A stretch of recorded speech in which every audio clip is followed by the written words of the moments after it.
네, 본격적인 대선 행보에 나선 이재명 민주당 대선 후보의 움직임과 또 대선 후보 선출을 닷새 앞둔 이 국민의힘 소식 등 전문가와 함께 짚어보겠습니다. 네, 이현정 위원님 계속해서 수고해 주시고요. 김종래 동방문화대학원 대학교 석좌 교수, 최창열 용인대 교수, 이승훈 변호사 모셨습니다. 안녕하세요. 안녕하세요. 네, 반갑습니다. 안녕하세요. 네, 주제 바로 보시죠. 자, 민주당 소식부터 좀 짚어봐야 될 것 같습니다. 잠깐 전화로 연결해서 전해드렸습니다만 이재명 민주당 대선 후보 한 매체와의 인터뷰를 통해서 집권하면 새 정부의 이름은 이재명 정부로 하고 싶다 이렇게 말을 했습니다. 이재명이야 인간의 삶을 상징하고 싶다 이런 의도라고 있긴 합니다만 이름을 걸어서 정부를 한다는 것 어떤 느낌으로 좀 받아들였습니까? 들으셨어요, 김 교수님? 이름 자체만으로 볼 때는 실무적, 행정적이고 당연한 원론적인 의미 같습니다만은. 예. 부연 설명을 하면서 이 비주류와 서민 기대를 충족시키는 정권이라고 자기가 규정을 했잖아요. 예, 이걸 예. 보면은 주류와 기득권 세력에 대해 대항하는 그런 의미를 갖고 있다. 그러니까 정권 교체냐 아니냐 할 때 문재인 정권을 계승도 하면서 또는 차별화 내지는 단절도 하는 복합적 의미를 저렇게 고민스럽게 표현한 것이 아닌가 싶습니다. 아, 그렇군요. 그런데 이제 송영길 대표가 거론한 이재명 정권 교체론에 대한 입장에 대해서 이 후보는요. 권력 교체 측면은 있을 것이다 이렇게 말을 했습니다. 권력 교체 맞다는 이 후보의 발언은 어떻게 해석이 좀 가능한지를 좀 최창렬 교수님께서 좀 말씀. 정권 교체, 권력 교체 이 두 가지가 좀 사뭇 좀 네. 어감이 달라요. 예. 송영길 대표는 사실상 이재명 대통령이 되면 정권 교체라고 얘기하는데 정권 교체란 말이 전면에 등장하면 친문 지지자들의 예. 지지를 온전하게 모으는데 좀 한계가 있다고 생각할 거예요. 아마 이재명 후보 입장에서는. 예. 그러면서 그러나 완전히 이 현 정부와 차별화를 전혀 하지 않으면 새로운 느낌이 전혀 없거든요. 이 두 가지 사이에서 고민하는 흔적이 이제 권력 교체론이라는 얘기를 하는 것 같아요. 그러니까 앞서 말씀하신 것처럼 이재명 후보는 아무튼 간에 지금 민주당이 주류는 아니에요. 그리고 친문과도 굉장한 그 차별성이 있던 후보였던 것만 분명하거든요. 예. 네. 아니 문재인 대통령의 지지율이 높고 친문 지지자들의 응집력이 여전히 강하기 때문에 예. 정권 교체나 과거의 역대 집권당의 후보들처럼 살아있는 권력과의 차별화를 얘기하기는 부담스러운 거거든요. 아마 예. 그런 점에서 권력 교체, 비주류 그리고 신주류로 자기가 권력을 구성하겠다는 그런 의미가 담겼다고 생각합니다. 예. 이런 가운데 이재명 후보는 모레죠. 2일 이 선거대책위원회의 출범식을 앞두고 막판 인선에 속도를 내고 있습니다. 속도위원 전원이 참여하죠. 이게. 그렇습니다. 대한민국 대전원이라는 캐치프레이즈 아래 전원이 참여하는 국회의원들 169명인가요? 전원이 참여하는 선대위를 구성할 것으로 보여지고요. 예. 대선 과정에서 어떤 예비 후보들도 같이 참여하고 있고요. 예. 이해찬 고문 등도 상임 고문으로 참여하기로 하는 등 네. 굉장히 메머드급으로 될 것으로 보여집니다. 예. 다만 이제 국민들께 어떻게 다가갈 것이냐가 굉장히 중요한 문제이고 그런 측면에서 원팀이나 드림팀이 굉장히 중요한 건데 대선 예비 후보 경선 과정에 있어서의 어떤 서른 의원이라든가 예. 각 상대 진영의 어떤 선대위원장까지도 함께 모셔서 드림팀을 꾸리려고 그런 준비를 하고 있다고 보여질 것 같고요. 예. 그러니까 문재인 정부를 계승하되 또 이재명 어떤 후보의 색깔이 필요한 것이기 때문에 그런 측면에서는 일부 차별화도 이루어질 것으로 보여집니다. 네. 다만 또 부동산 민심이라든가 또는 기본소득이라든가 기본주택 기본 금융과 관련해서도 국민들께 어떤 조금 더 차별화되는 조금 더 정제된 그런 공약으로 좀 더 비춰질 것 같고요. 네. 그다음에 열린민주당과의 어떤 합당이라든가 또는 정의당과의 연대 같은 것들도 앞으로 좀 논의가 되지 않을까 싶습니다. 지금 드림팀, 원팀 언급을 해주셨습니다만 이제 과거 이낙연 후보 캠프에 있으면서 이재명 후보를 향해서 날을 세웠던 서른 의원이요 선대위 이 공동 선대위원장이 될 것이라는 이야기가 지금 나오고 있습니다. 이 과거 맹공에 나섰던 서른 의원 아까 말씀하셨던 그 원팀을 강조했던 이재명 후보의 발언 좀 들어보도록 하겠습니다. 이때면 후보가 구속되는 상황이 왔다. 가상할 수 있단 말이에요. 그걸 대비해서 당 지도부가 판단을 하고 장치를 해야 되는데 이재명 후보 잘못되면 어떻게 할 거냐고. 당 지도부는 왜 있는데. 원팀이 아니라 이제 드림팀이 돼야 된다고 말씀해 주셨어요. 잘 되겠죠. 감사합니다. 선대위 구성도 그렇고 사실 이제는 작은 고개를 같이 넘었는데 이제 더 큰 고개를 더 큰 힘들이고 정말 더 협력적으로 잘 넘어야죠. 네, 이재명 후보를 향한 저격수를 자임했던 설훈 의원. 선대위 공동선대위원장을 맡는다면 원팀 만들기 이거 성공했다고 보십니까? 글쎄 뭐 이거는 원팀이라는 게 결국 이제 당의 후보가 됐기 때문에 예. 형식적으로는 다 참여를 해야 될 겁니다. 네. 거기에 뭐 참가 안 하면 사실은 뭐 다른 당 지원한다는 인상을 주지 않겠습니까? 네. 근데 문제는 얼마나 적극적으로 활동하느냐에 대한 문제이겠죠. 예. 이제 그런 면에서 본다면 여전히 아직까지 의문부호가 있다는 생각이 들고 또 하나는 문재인 대통령이 대통령 될 때 41.08%의 득표를 했습니다. 그때는 사실은 야권 후보들이 그때는 뭐 야권 후보가 아니군요. 그때는 이제 후보들이 다 분열을 했었거든요. 네. 이제 근데 이번 선거 같은 경우 보면 일단 양자 대결 구도가 굳어지지 않습니까? 자, 그렇다면 지금 이 41.08% 이거를 넘어서야 되는데 그래야 당선될 수 있는데 그렇다면 지금 여론조사를 보면 국민들이 정권 교체를 바라는 여론이 꽤 높습니다. 아.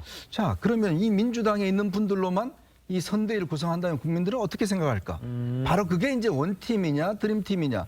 드림팀이라고 하는 것은 여기에 플러스 알파가 있어야 되는 거거든요. 그렇죠. 왜냐하면 이 중도층이나 이 민심을 얻기 위해서는 이 이재명 후보가 당선돼도 정권 교체와 같은 성격이 있다는 걸 보여줘야 되는데 근데 문제는 뭐냐면 문재인 대통령을 한편으로 보면 이 밟고 넘어서지를 못하는 거거든요. 그러니까 본인들 입장에서 보면 예, 예. 차별을 못합니다. 예. 자, 근데 또 거기에다가 플러스 알파가 없어요.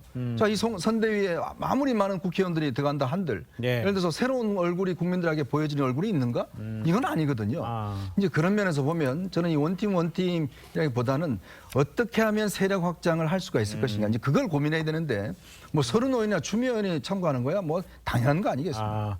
이제 확장성이 있어야 된다 좀 이런 지적도 해주셨습니다만 아까 이제 최 교수님께서도 비주류라는 얘기를 언급을 해주셨어요. 근데 문 대통령의 최측근이 이호철 전 민정수석 또 양정철 전 민주연구원장 현재로서는 지금 선대위에 합류하지 않은 것으로 좀 알려져 있습니다.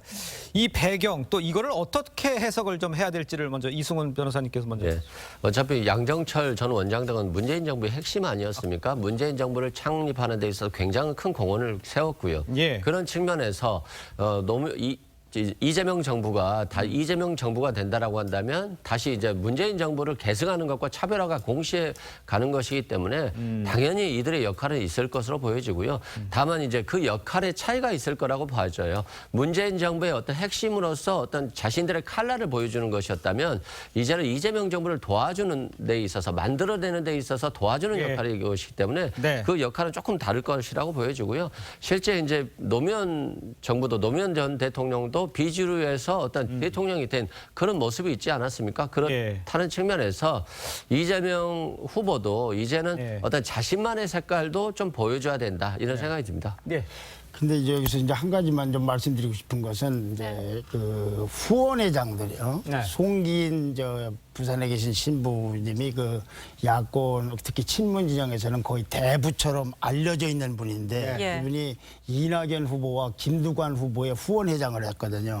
이분 초청으로 내일 모레쯤인가 강금실 이재명 후보의 후원회장, 그다음에 장영달 그 추미애 후보의 후원회장 등등을 초청을 해서 이렇게 이재명 지사를 돕기로 하는 무슨 그런 모임을 한답니다. 그래서 인상 깊게 본 거는 네. 국민의힘 때문에 그러는 겁니다. 국민의힘이 선거를 끝나고 났을 때 저렇게 의원들뿐만 아니라 후원회장들까지도 한 마음으로 저렇게 해서 정말 정권 교체에 나설 것인지 아니면은 거기서는 또 얼마나 또 어려움이 있을 것인지 그래서 좀 국민님 분발하라고 좀 말씀드렸습니다. 알겠습니다. 좀 지켜보도록 하죠. 어떤 결과가 나올지요. 자, 저희는 다음 주제로 좀 넘어가 보도록 하겠습니다. 자, 이번에는 국민의힘 소식을 좀 짚어보도록 하겠습니다. 국민의힘은요, 금요일에 최종 대선 후보를 선출을 합니다. 이런 상황에서 김종인 전 위원장이요 15일에 출판 기념회를 엽니다. 출간하는 책은 자신의 정치 여정을 담은 만화책이라고 합니다. 비상대책위원장 김종인이라고 하는데 자, 요 책 출간 어떤 의미가 있죠? 시기적으로 그렇죠. 정치인의 행동과 행사는 항상 의미가 있습니다. 왜 15일일까? 이제 그것도 의미가 있는 거죠. 예. 이제 지금 5일 날만 되면 일단 국민의힘 후보가 이제 결정이 될 겁니다. 네. 그럼 아마 이제 새롭게 선출된 당 후보와 이준석 대표가 김종인 전 위원장을 향한 러브콜이 계속될 겁니다. 그렇다면 이 15일 날 얼마나 많은 사람들이 또 모이겠습니까? 예. 자, 그렇다면 어떤 면에서 보면 김종인 위원장이 그동안 뭐 당과 좀 거리를 두고서 하는 행보를 해왔는데 저는 아마 이 출판 기념회를 기점으로 해서 이제 본인도 본격적으로 야권의 어떤 후보를 돕기 위한 행보에 나설 가능성이 있다. 저는 아마 선거대책위원장을 맡을 가능성이 저는 꽤 높다고 봅니다. 왜냐하면 이번 선거 같은 건 제가 아까 말씀드렸듯이 실제로 중도 영역을 누가 먼저 얼마나 많이 확보를 하느냐가 제일 관건이거든요. 그렇다면 지금 어떤 후보가 뽑히든지 간에 이제 김종인 위원장이 가지고 있는 여러 가지 어떤 상징성 예. 또 경제에 대한 어떤 식견 이런 것들이 충분히 플러스가 될 수 있다 이렇게 판단한다면 네. 저는 아마 이 출판기념회가 다시금 정치의 어떤 복귀를 알리는 저는 신호탄이 되지 않을까 그렇게 해석하고 싶습니다. 예. 네, 김종인 전 위원장은 이번 대선이 이재명 대 윤석열의 대결이라는 입장입니다. 목소리 직접 들어보시죠. 내가 보기에 뭐 일반 국민이 생각하기에 내년 대선은 이재명 민주당 후보 대 윤석열 후보의 아마 이 경쟁이 될 거라고 저는 생각하고 있기 때문에 그런 방향으로 결정되지 않을까 생각해요. 네, 이런 분위기에 대해서 홍준표 후보는 오늘 이 대세는 홍준표로 굳었다. 본선에서 이길 후보는 홍준표라고 했습니다. 홍준표 후보의 막판 좀 상승세가 있는데 어떻게 보십니까? 뭐 조직대 바람인 것 같아요. 윤석열 후보는 조직에 이제 강점을 두고 있고 네. 홍 후보는 이제 처음에 밀렸는데 여론조사가 요새 굉장히 좋게 나오잖아요. 그렇죠. 이번 주 말이죠. 그렇게 많이 좋게 나왔는데 얼마나 이제 바람을 일으킬 거냐의 문제예요. 홍준표 후보 캠프의 얘기는 당원도 이제 바뀌었다. 네. 뭐 TK 지역도 당원의 움직임이 과거와 밑바닥 흐름은 다르다. 예. 이 얘기를 하고 있어요.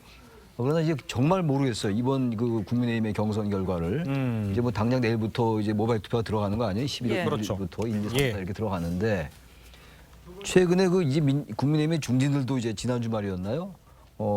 윤석열 후보 캠프에 합류를 했고 네. 초선 의원들도 갔고 많이 갔죠. 그래서 전두환 관련 발언이 있은 다음이었다. 네, 맞습니다. 맞아요. 지지율만 안 좋은 상태로 최근에 하태경 전 후보도 갔고 말이죠. 예. 이런 거로 볼 때는 그분들이 워낙 정치에 그야말로 이 구단까지는 아니지만 예. 상당히 그쪽에 그 감이 있는 분들인데 가는 걸로 봐서 뭔가 이 무슨 윤 후보 쪽이 유리하다고 느낄 수 있는 부분이 있고 지금 이제 이 김종인 위원장 얘기가 전 위원장이 예. 이재명 대 윤석열이다. 네. 전 저 발언은 그렇게 바람직하게 보이진 않아요. 지금 선거 경선을 앞두고 있는데 나중에 그야말로 이쪽도 원팀이 돼야 될 거 아니겠어요? 근데 저렇게 대놓고 결국엔, 예. 윤석열 후보가 된다라고 얘기하는 거 아니에요? 저 부분은 예. 후보가 떨어진다는 얘기를 한 거란 말이에요. 사실상. 그러니까 저런 얘기가 어떻게 이제 당심에 작용할지 오히려 역풍으로 다가갈 수 있지 않을까라는 생각이 예. 들고 아무튼간에 조직대 바람의 싸움이긴 한데 예. 게다가 최근에 이제 신규 당원들이 많이 합류가 됐잖아요. 그렇죠. MZ 세대라고 하는데 그분들이 어떠한 그 윤석열 후보 캠프 측에서 동원한 그러한 당원들에 의해서 모인 것인지 예. 아니면 정말 정권 교체를 바라는 MZ 세대가 들어간 것인지에 따라서 결과가 예. 달라질 수 있다고 생각합니다. 예, 지금 말씀을 좀 해주셨습니다만 이 지금이 가장 중요한 시기인 것만은 맞습니다. 입이 승패를 좌우하는 시기가 됐다 이런 말도 나오고 있는 상황에서 윤 전 총장이 일단 실수와 실언도 사실 있기는 해요. 네. 그런 상황에서 이제 홍준표 후보의 바람도 있고 김정인 전 비대위원장이 뭐 지적을 했으면 적절치 않다라고 지적을 했으면만 그 윤석열 좀 지지하는 이런 말도 있긴 했어요. 여기에 대해서 어떻게 보시나요? 우선 김종인 위원장에 대해서는 굉장히 부적절한 말이라고 생각이 돼요. 예를 들면은 제가 꼭 민주당 예를 들어서 죄송합니다만 그 국민의힘에다가 지금 격려 차원에서 말씀드리면 예. 이해찬 대표 같은 경우도 공개적으로 누구를 편들 수도 있었음에도 불구하고 그런 걸 안 하잖아요. 예. 문제는 김종인 위원장이 누가 집권보다 더 중요한 거는 정권 교체지 않습니까? 정권 교체를 하려면 누가 되더라도 나는 그 사람을 지원하겠다라는 것이 옳은 것이 이준석 대표부터가 전당대회 끝나서 후보가 되고 나면은 그 후보를 돕도록 그 이 김종인 위원장에게 아주 그냥 간청을 하겠다고까지 한 상황에서 예. 지금 어떤 결과가 나올지도 모르는데 특정 후보를 통해서 그 특정 후보라는 것이 윤석열이냐 아니냐는 건 중요하지 않고 특정 후보를 통해서 저렇게 이 대결이 될 것이라고 얘기를 하면 예. 나중에 이제 윤석열 후보만으로서 정권 교체가 되는 것이 아니라 전부 합쳐서 유승민, 원희룡, 홍준표 전부 합쳐서 된다고 볼 경우에는 그게 어떤 영향을 오겠는가. 그러니까 차라리 누구든지 되면 나는 혼신의 힘을 다해서 한다고 하는 수준에서 멈춰야지 네. 여기서 구도를 한다는 거 저 같은 사람이 얘기하는 거는 차원이 다른 얘기가 있기 때문에 예. 저런 말을 하는 거는 굉장히 안 좋다는 것과 예. 그다음에 이제 아까 본 주제로서 그 윤석열 후보 얘기는 사실 윤석열 후보가 처음 시작할 때 얼마나 높은 지지율을 갖고 했습니까? 아마 네, 그렇죠. 홍준표 후보하고는 10대 1 정도나 됐을까 뭐 극단적으로 하면 이랬을 거예요. 예. 저거 이렇게 된 거 어떻게 돼서 저렇게 됐겠습니까? 결국은 말 때문에 그런 것이니까 아까 아까 앵커께서 말씀대로 입 때문에 달렸다는 말을 그건 아마 본인 캠프에서도 인정할 겁니다. 그건 뭐 정책이 특별히 잘못된 것도 아니고 과거에 경력이 갑자기 특별한 것도 아니고 관문 상징으로서는 저런 분이 없는데 그거는 결국은 무슨 개 사과리 뭐 여러 가지 이런 것이 쭉쭉 해서 여기까지 온 게 아닌가. 앞으로라도 후보가 만약 되면은 저런 건 없어야 되지 않나 싶어요. 될지 안 될지는 모르겠습니다만. 알겠습니다. 자, 국민의힘의 경선이 이제 막판으로 치달으면서 후보들 간의 감정 싸움도 지금 격화되고 있는 양상입니다. 공천 협박설 뭐 이런 것까지 나오면서 이제 난타전이 벌어졌습니다. 관련 목소리를 먼저 듣도록 하겠습니다. 그 당협위원장은 나중에 지방선거 공천 추천권을 주지 않을 생각입니다. 지금 지방선거 공천권 가지고 그런 식으로 강압적으로 하고 있거든요. 그냥 지지하는 거는 좋아요. 그런 식으로 비열한 술책을 하는 사람들은 그거는 국회의원 자격도 없고 당협위원장 자격도 없습니다. 막판에 가서 뭐 이상한 얘기들이 막 도는데 저희 캠프에 그 무슨 공천 가지고 뭐 그런 말도 안 되는 얘기를 하실 만한 분은 저는 없다고 봅니다. 네, 한 커뮤니티에 올라온 익명의 글이 발단이 된 이 공천권 협박설. 해당 글이 삭제된 것으로 알려지면서 가짜뉴스 논란까지 좀 혼탁 양상을 보이고 있습니다. 이런 게 좀 경선 흥행에 어떤 영향을 미칠 것으로 보세요? 저는 굉장히 부정적인 영향이잖아요. 윤석열 후보 측의 어떤 중진 의원이 지방선거에 나가려고 하는 분에게 윤석열 지지를 호소했다. 그러면서 만약에 하지 않으면 공천권을 주지 않겠다. 이런 식으로 협박을 했다는 거니까 이게 뭐 사실인지를 확인해 봐야 되겠습니다만 사실이라고 한다면 선거에 굉장히 부정적 영향을 미칠 것으로 보여지고요.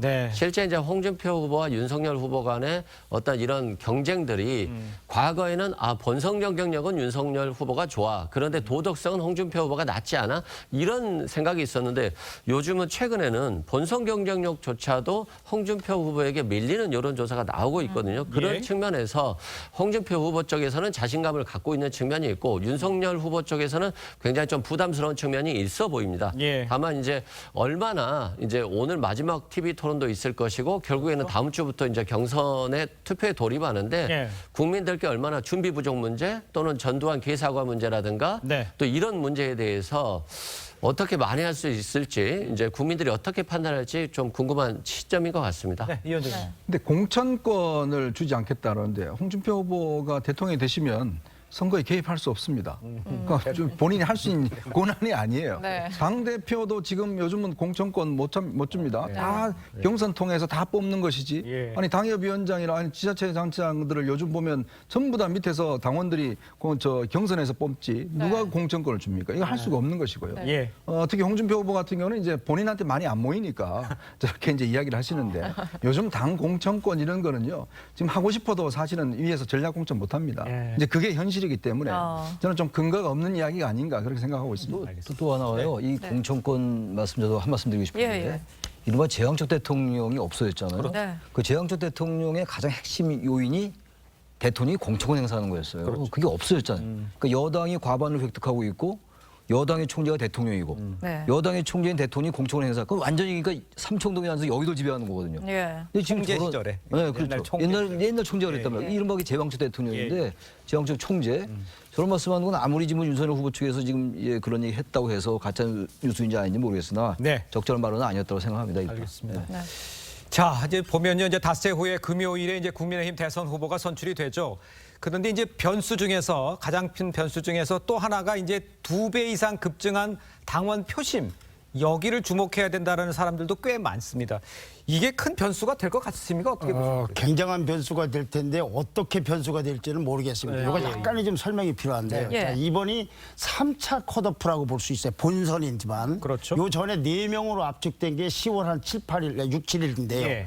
그때 우선 당원들의 투표율이 49.94%, 50%가 안 됩니다. 투표율이. 자, 그런데 2차 투표 그때 10월 7, 8일 때 이 당원보다 얼마가 늘었냐면 약 20만 명이 늘어났어요. 그래서 지금 50한 7, 8만 명 됩니다. 근데 이 당원들이 들어오는 입당하는 루트가 두 종류입니다. 하나는 온라인으로 해서 들어와요. 하나는 종이에다 쓰는 오프라인으로 들어와요. 온라인으로 들어온 사람들은 지금 국민의힘이나 어느 누구도 전체가 누가 들어왔는지를 알 수가 없습니다. 그 사람들은 완전히 선거 운동을 뭐 조직적으로 소위 뭐 지령을 한다든지 뭐 누구 한다는 게 불가능한 당원들이 온라인으로 들어온 사람들이에요. 예. 근데 그 중에 상당수는 젊은 사람들이 많고 예. 그 사람들은 투표율이 높을 거라는 겁니다. 왜냐하면 자발적으로 들어왔기 때문에. 예. 근데 종이로 쓰고 들어온 사람들, 오프라인으로 들어온 사람들은 당협위원장들이 이제 이제 윤들을 한 사람들이에요. 예.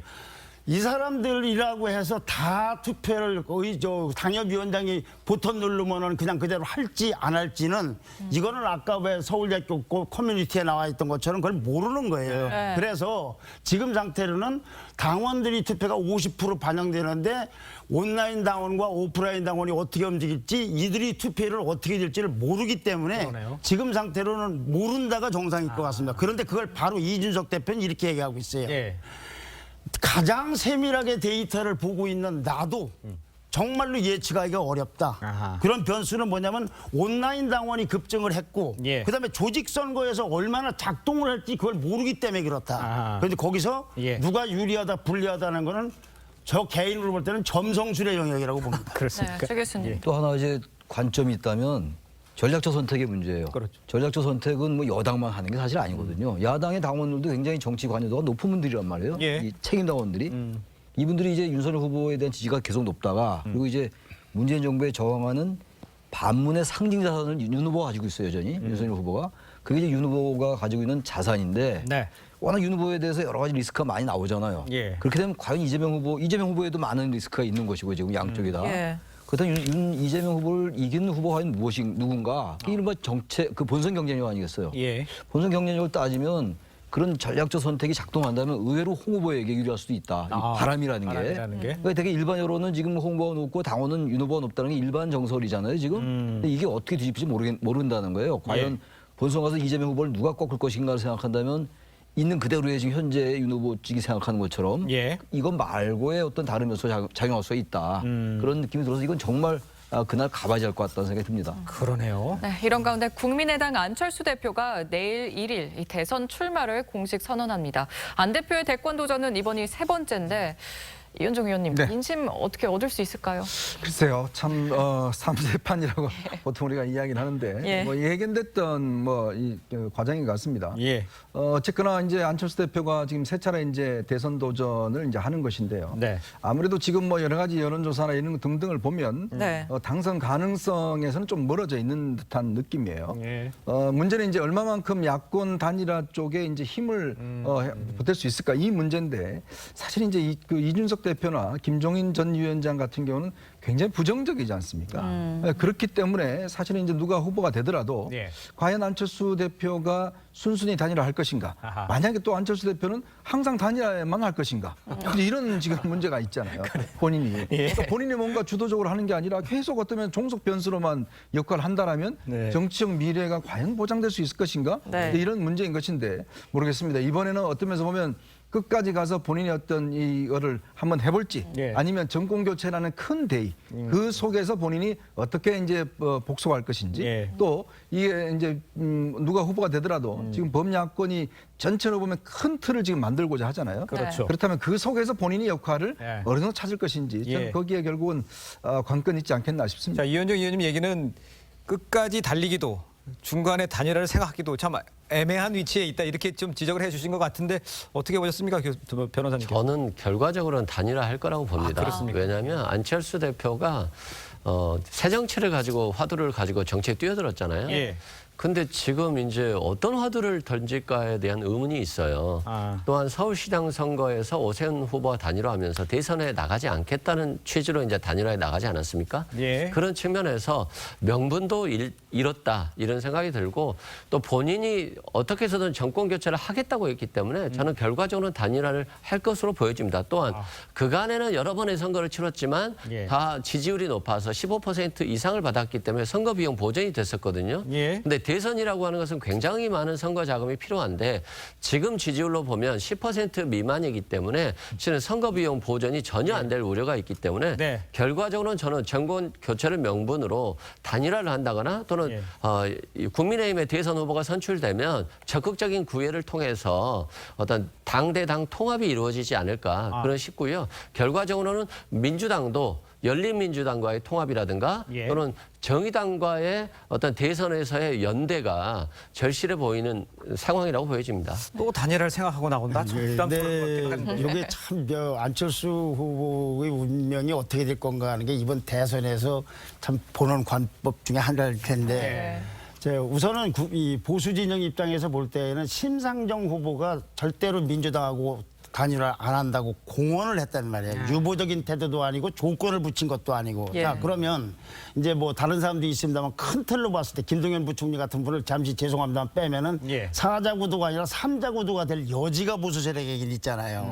그런데 안철수 대표의 경우에는 안으로는 아까도 이현중 위원께서 말씀하셨지만 김종인 위원장하고 이준석 대표는 단일화보다는 마구 이렇게 공격을 해서 지지율을 떨어뜨려서 그냥 이렇게 하려고 하는 걸 생각하는 게 아닌가로 보여질 만큼 거친 언사를 쓰고 있단 말이에요. 안철수 또 대표에 맞죠. 대해서는. 예. 예.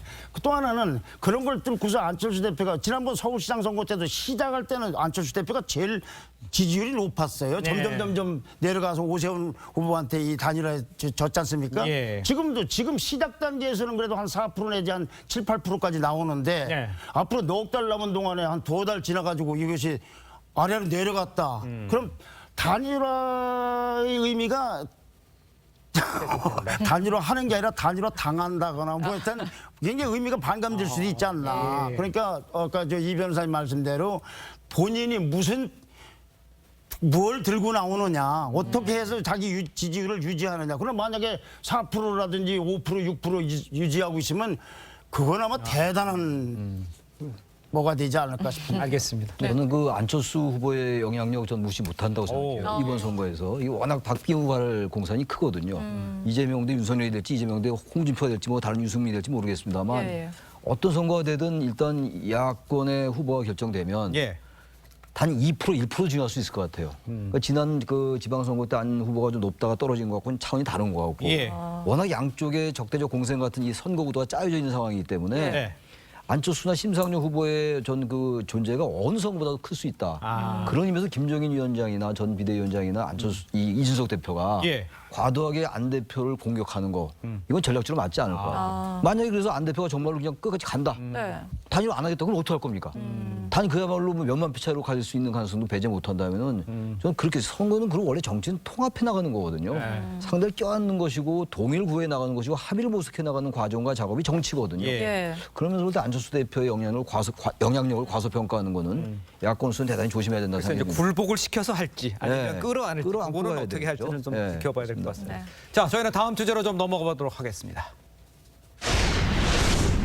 자, 대장동 의혹을 수사 중인 이 서울중앙지검 전담수사팀이요. 출범 후 한 달을 넘기도록 이렇다 할 결과를 내놓지 못하고 있습니다. 못하는 건지 안 하는 건지 또 김만배 씨 구속영장 기각에 동력을 잃은 건지 이걸 어떻게 좀 해석을 할 수가 있습니까? 글쎄요, 요즘 검찰을 보면 저도 검찰을 오랫동안 출입을 해봤지만 네. 무능한 것인지 무능한 척하는 것인지 솔직히 헷갈릴 정도입니다. 예. 수사에 거의 ABCD도 지켜지고 있지 않다는 느낌이 들어요. 네. 보통 이런 종류의 사건 같은 경우는 초기에 대대적인 압수수색을 통해서 일단 증거 확보하는 게 제일 우선입니다. 예. 그리고 또 어떤 특정 인물에 대해서 왜냐하면 이 특수사라는 게 모든 걸 다 수사할 수는 없거든요. 딱 어떤 면에서 보면 이 초점을 맞춰야 될 인물들 이 부분에 수사를 집중할 수가 있는데 네. 지금 보면 일단 증거도 일단 제대로 없고 또 특정 인물에 대해서 지금 초점 맞추고 있는 것 같지도 않고 그러면서 계속 질질 끌고 있는 상황. 예. 이거는 어떤 면에서 보면 여당한테도 굉장히 불리한 상황 같아요. 왜냐하면 여당도 사실은 이거 빨리 지금 끝내고 싶거든요. 뭔가 일단락을 지어줘야 되는데 예전에 아시겠지만 노무현 대통령 시절에 당시에 나라정금 사건 등등 할 때 그때는 안희정 전 지사가 구속이 됐고 사건이 끝났거든요. 네. 문제는. 그러니까 모든 이런 비자금 사건은 어떤 면에서 보면 큰 인물이 하나 구속되거나 하게 될 경우에는 그 다음부터는 사실 좀 사그라들 수밖에 없습니다. 예. 근데 이번 사건을 보면 이 구속한 것도 아니고 안 한 것도 아니고 계속 이렇게 질질 끌다 보니까 결국은 어떤 면에서 보면 이 시쳇말로 골병 든다고 이야기할 정도로 예. 여당 입장에서 보면 예. 이게 너무나 좋지 않는 거죠. 네. 왜냐 이 사건이라는 게 딱 매듭을 지어줘야 되는데 계속 새로운 게 나오고 의혹이 나오고 만약 이렇게 해서 검찰이 수사 결과를 발표한다 한들 예. 국민들이 신뢰를 하겠습니까? 그러니까요. 그럼 또 특검 이야기 나오거든요. 아마 그런 측면 때문에 모르겠습니다. 지금 검찰이 예전에 특수수사를 할 수 있는 검사들을 대거 지방으로 좌천보내버렸어요. 이제 그렇다 보니까 능력도 일단 떨어지는 것 같고 네. 또 한편으로는 이게 대선에 민감한 영향을 줄 수 있기 때문에 너무나 눈치를 보는 게 아닌가 저는 그렇게 보고 있습니다. 네, 일부 개인적인 의견들도 있었는데요. 이 성과라고는 말씀하신 것처럼 이번 의혹의 핵심 인물인 유동규 전 본부장을 구속 기소한 것밖에 없다. 이렇게 볼 수도 있거든요. 그럼 수사의 가장 큰 허점 뭐였다고 보십니까? 글쎄 허점이라는 건 뭘 열심히 하려고 했는데 뭐가 안 됐을 때 허점인데 이 경우에는 수사 의지가 있는지 네. 또 아니면 그 말이 더 중요하죠. 능력보다는. 네. 그러니까 어떻게 보면 왜 소득주도 성당이라는 말 있지 않습니까? 예. 그처럼 이번 수사를 보면은 녹취록 주도 수사인 것밖에는 뭐도 이게 보이는 게 없어요. 예. 그러니까 나는 이 수사하는 분들은 이 사건의 실체가 뭔지에 대한 그림이 있는지 없는지도 모르겠어요. 네, 최 교수님. 유동규 전 본부장을 기소할 때 그 배임 혐의를 뺐잖아요. 뺐습니다. 구속영장 청구할 때 배임 예. 혐의가 있었는데 예. 일반적으로 이제 구속영장 청구할 때 있던 혐의가 빠지는 게 이례적이라는 거 아니에요? 그렇습니다. 물론 이제 또 뭐 재판에서 여러 문제가 될 수 있으니까 뺀 예. 것 같긴 한데 이 사건의 핵심은 배임 혐의 유무예요, 사실은. 성남시에게 천억 정도 손해를 끼쳤다라고 지금 검찰이 보고 있는 거 아니에요? 네. 그게 업무상 배임 아닙니까? 예. 근데 그게 빠졌다라는 거예요. 그런 것도 있고 아까만 말씀하셨습니다만 저는 이런 생각이 들어요. 총체적으로 볼 때 검찰이 이번 수사에 대단한 그 부담을 느끼는 것 같아요. 일단 지금 여당 후보로 이재명 후보가 결정이 됐잖아요. 예. 이재명 후보의 연루 의혹이 계속 야당이 제기하고 있는 거 아닙니까? 여러 가지 예. 얘기가 나오는 것 중에서 얘기가 중심 인물이면 틀림없기 때문에. 근데 현재 여당 후보를 현실적으로 예. 과연 윗선까지 수사하는 거 업무상 배임 문제 이거 할 수 있을 것인가의 문제가 들어서 네. 전 뭐 저의 아주 완전한 추론인데 검찰이 차라리 이렇게 수사하면서 빨리 특검으로 가길 바라는 게 아닌지 스스로. 자신들이 나중에 부담을 느낄 수 있을 거 아니에요? 네. 그런 생각이 아니라면 너무 수사가 전 전문가는 아닙니다만 법률상 예. 법률 전문가는 아닙니다만 저같이 그 제3자가 보기에도 검찰 수사 의지 같은 것들이 상당히 미심쩍거든요. 예. 그러면서 볼 때 정말 이 부분은 검찰이 정확하게 하든지 빨리 특검으로 가니 이렇게 해야지 예. 나중에 가면 정말 검찰도 굉장히 어려운 상황에 처할 수 있다는 생각이 들어요. 예, 이승훈 변호사님께서 미소를 지으셨는데 방금 보면 김만배 씨에 대해서 이제 구속영장 재청구를 검토한다라고 합니다. 지금 상황에서 지금 검찰의 뭐 속내를 어떻게 알 수 있겠습니까만 지금 상황은 어떻게 이해하는 게 가장 정확한 겁니까? 지금 검찰 상황은. 결국에는 검사들이 수사하기 참 까다로운 사건이다 이렇게 생각하시면 될 것 같아요. 왜냐하면 좀 녹취록을 제시해서 뭔가 수사가 될 것처럼 했지만 결과적으로는 대장동 사인방들이 업무상 배임 관련해서는 적극적으로 배임이 아니라고 주장을 하는 거거든요. 예. 왜냐하면 업무상 배임이 될 경우에는 자신의 어떤 경제적 이익을 환수당할 수도 있거든요. 그런 측면에서 주로 상대방 진영을 공격하면서 물어뜯지만 업무상 배임에서 똑같은 목소리를 내고 있다라는 측면이고 두 번째는 업무상 배임이 되려면 네. 성남도시개발공사가 50%를 갖고 있기 때문에 50% 이하로 수익을 환원받을 수 있도록 해야 되는 것인데 대법원 판결에 의해서 5,503억을 환수했다고 하는 거거든요. 아하. 그렇다고 하면 한 60%를 환수한 것이니까 예. 초과이익 환수 조항을 삭제했냐 또는 뭐 추가를 건의를 받아들이지 않았냐 이거 여부를 떠나서 예. 일단 환수가 대법원 판결에 의해서 60% 정도 됐다라고 인정되고 있기 때문에 좀 어려운 측면이 있다 말씀드리고 네. 이 관련자들이 다 전문가예요. 검사, 변호사, 법조인, 법조 기자거든요. 네. 그만큼 굉장히 고도의 어떤 법률 지식을 갖고 있는 분들이 진술을 하고 있기 때문에 다 빠져나갈 방법을 만들어가고 있다는 생각이 들고 어허. 또 이게 지금 뇌물로 제공됐다고 하는 게 현금이잖아요. 현금에는 이름이 안 달려 있기 때문에 예. 당장 어떤 통장에서 현금을 뽑은 후에 어떤 사람을 만났다고 한다면 이게 어떤 뇌물과의 연관성을 찾아낼 수 있겠지만 기존에 미리 현금 찾아놓고 여유 있을 때 돈을 썼다라고 한다면 이 뇌물 구조를 찾기 참 어려운 측면이 있거든요. 네. 그리고 남욱 변호사 얘기를 한번 주목해 볼 게 있는 게 자꾸 이제 윗선에 대한 수사 얘기를 하는데 남욱 변호사가 유동규 씨와 녹음하면서 제출한 검찰에 최근에 제출했어요. 근데 거기에 보면 자신이 뇌물 받은 걸 위쪽 2층 성남시장실이나 다른 분들에게 알리지 말라고 하고 있거든요. 3억 5천 뇌물과 관련해서. 그런 측면에서 유동규 전 본부장의 어떤 개인 일탈이 심화됐을 가능성도 배제할 수 없기 때문에 네. 검찰로서는 굉장히 고심이 깊어지는 상황이라 이렇게 생각됩니다. 네, 지금 변호사님도 수사하기 좀 까다로운 상황이다. 그리고 최 교수님도 오히려 검찰이 특검 원하는 거 아닐까 이렇게 또 말씀해 주셨고 아까 위원님께서는 수사의 ABC가 또 지켜지지 않는 것 같다라고 해주셨는데 그럼 위원님께서는 이 검찰이 지금 신속한 수사를 위해서 검사 더 투입하겠다 했는데 이게 검사 더 투입한다고 될까요? 좀 나아질까요? 진작했어야 될 일을 지금 예. 20명 정도 된다고 하는데요. 예. 이게 뭐 사람만 더 늘린다고 해서 수사가 형식 되겠습니까? 네. 뭐냐면 결국은 얼마만큼 지도부의 의지가 있느냐가 중요한 것이고요. 일단 증거라는 거는 일단 그 적절한 시점이 있습니다. 네. 그 시점을 잃어버리면 확보하기가 굉장히 어렵습니다. 그리고 지금 이 수차례 여러 가지 어떤 이 수사를 통해서 이미 관련자들이 말을 다 맞춰버렸어요. 이제 이랬을 경우에 그 허점들을 찾아내기는 굉장히 어렵습니다. 저는 지금 단계에서 100명을 투입해도 저는 새로운 결과 나오기 어렵다. 왜냐하면 이 수사라는 거는 초기에 어쩌면 제일 약점들을 치고 들어가야 그걸 확보해야지만 되는데 문제는 지금 4명이 다 입을 맞춰버렸어요. 4명이 다 대질신문 똑같이 해버렸습니다. 서로 어느 정도 수준에서 이야기 나올 건지를 다 알고 있기 때문에 네. 그 이상은 절대 이야기하지 않을 겁니다. 그래서 야권에서는 특검을 더 주장하고 있는 상황일 수도 있겠을 것 같습니다. 자, 네 분과는 여기서 인사 나누겠습니다. 고맙습니다. 감사합니다. 감사합니다.